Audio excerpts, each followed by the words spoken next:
पिछले कुछ हफ्ते पहले हमने देखा कि मुस्लिम समाज के कुछ उलमाए किराम के बयान आए जिसमें उन्होंने कहा था कि हम यूनिफॉर्म सिविल कोड का विरोध सड़कों पे आके नहीं करेंगे। जिस तरीके से एनआरसी के वक्त में सड़कों पे आ गया था पूरा मुस्लिम समाज और बड़े बड़े उलमाए किराम आए थे, लेकिन इस बार यूसीसी के विरोध में ये सड़कों पे आके विरोध नहीं करेंगे। इस वक्त हमारे साथ है नागपुर शहर के जाने माने एडवोकेट अक्षय समर सर। तो क्या राय है सर आपकी कि जिस तरीके से एनआरसी के वक्त में आपने देखा था पूरे भारत देश के मुसलमान सड़कों पे आके विरोध किए, लेकिन अभी उलमाओं ने कहा कि हम सड़कों पे आके विरोध नहीं करेंगे। ये मेरे हिसाब से तो बहुत अच्छा कदम है कि विरोध सड़कों पे आके नहीं करेंगे, क्योंकि इसका जो ये यूनिफॉर्म सिविल कोड इस समय लाने का जो मेन पर्पस मोदी सरकार का है वो सिर्फ एक ही पर्पस है, वो है पोलराइजेशन। वो हिंदू और मुसलमानों के बीच में फिर से एक बार जैसा एनआरसी के समय हिंदू मुसलमान करने की कोशिश की, और आप देखेंगे कि हर जगह पे वही एक पर्पस होता है, क्योंकि जो काम वो पिछले 9 साल में करना चाहिए उन्होंने वो काम वो नहीं कर पाए। कहीं तो उनके आने के पहले देश में 14 प्रधानमंत्री हुए और इतने सालों में मात्र 55 लाख करोड़ रुपए का कर्जा देश पर था। आज सिर्फ 9 सालों में वो कर्जा 155 लाख करोड़ का हो गया। यानी इस व्यक्ति ने कर्जा 3 गुना कर दिया सिर्फ 9 सालों में। और देश में जो जो चीजें बोली गई थी वो एक भी चीज नहीं हुई। ना नौकरियां मिली है, महंगाई चरम पर है, लोग एकदम यानी आज जीने के लिए बहुत मुश्किल हो रही है। गैस सिलेंडर इतना महंगा हो गया है, पेट्रोल इतना महंगा हो गया, जबकि हम बाकी बाजू के देशों में ये बहुत सस्ते में दे रहे हैं।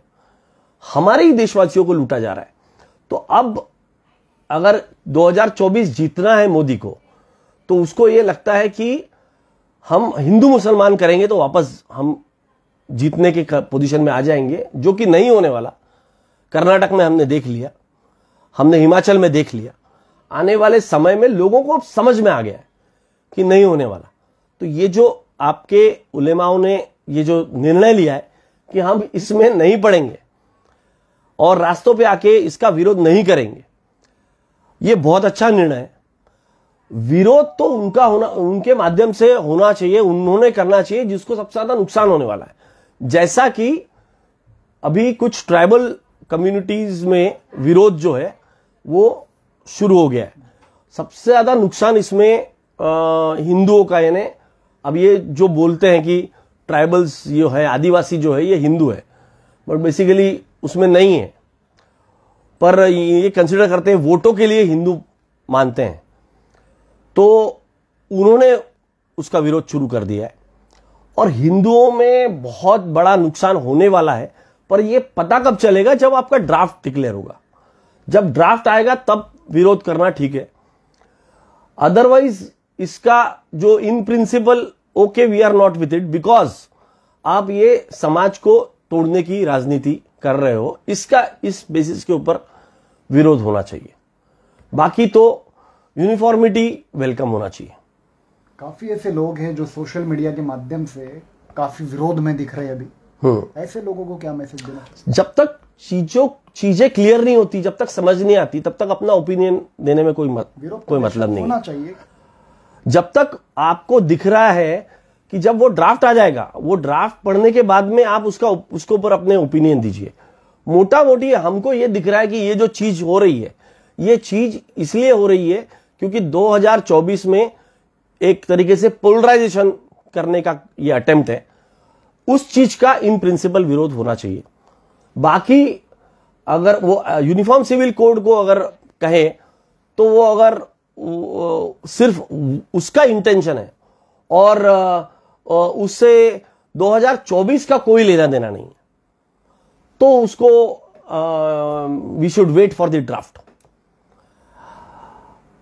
जल्दबाजी में कोई चीज करना ये ठीक नहीं है। पहले समझ ले, पहले ये पता कर ले कि उसमें क्या है, पहले सोच ले कि भाई उससे नुकसान किस किस को होने वाला है। क्योंकि थोड़ा मैंने उस पर जब सोचना शुरू किया तो मुझे दिखा कि अरे नुकसान तो भाई हिंदू कम्युनिटी का ज्यादा दिख रहा है इसमें, ट्राइबल्स का ज्यादा दिख रहा है इसमें, जो क्षेत्रीय ये है, जैसा एक जो हमारे 7 सिस्टर्स वाला जो क्षेत्र है वहां के लोगों का ज्यादा दिख रहा है उसमें। तो अलग अलग प्रांतों में, अलग अलग क्षेत्र में अलग अलग लॉज है जो लोगों को वहां वहां नुकसान होने वाला है। तो पहले सोचा जाए, पहले समझा जाए, उसके बाद में ही इसके ऊपर कदम उठाया जाए। हेस्ट में, जल्दबाजी में कुछ करना ये ठीक नहीं है। अगर से आप मुस्लिम समाज से हो तो आप ये बिल्कुल ना समझे कि यूनिफॉर्म सिविल कोड का नुकसान सिर्फ मुसलमानों को होने वाला है। आप अगर से एक हिंदू है, आदिवासी है, नॉन मुस्लिम है, तो आप ये बिल्कुल ना सोचें कि यूनिफॉर्म सिविल कोड का हमें फायदा होगा और मुसलमानों को नुकसान होगा। ऐसा बिल्कुल नहीं है। अभी ड्राफ्ट आने का है, ड्राफ्ट आ जाए, उस पर गौर करें और उसके बाद फिर उसका विरोध करना, उसका समर्थन करना, उसके बाद आप कर सकते हैं। शुक्रिया।